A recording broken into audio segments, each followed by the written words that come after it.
an su hun don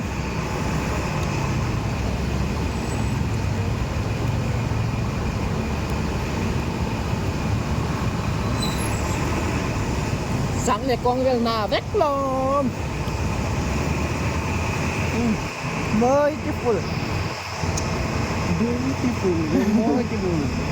beautiful con này beautiful chỉ lâu ta muốn là zoom vắt người nữa zoom thấy là zoom vắt người gas này cái nó anh thấy có cái mồ avocado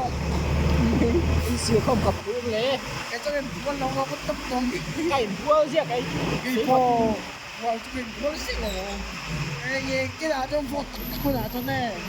cái búa gì tao thế là cái mua còn cái xin tốt bằng búa nào yếu mày mấy cái búa gì thâu cái chứ cái bò bò cho em bò là mà thế cái thi đầu chứ cái mua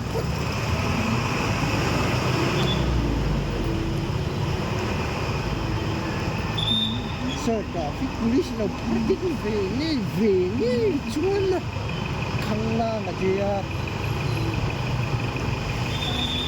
tiếng tao nó tiếng không có nó có gì về nữa nó là đi cần phòng châu hay là traffic police là anh rồi mình đủ sạc lâu gì à mình đủ sạc lâu như cái gì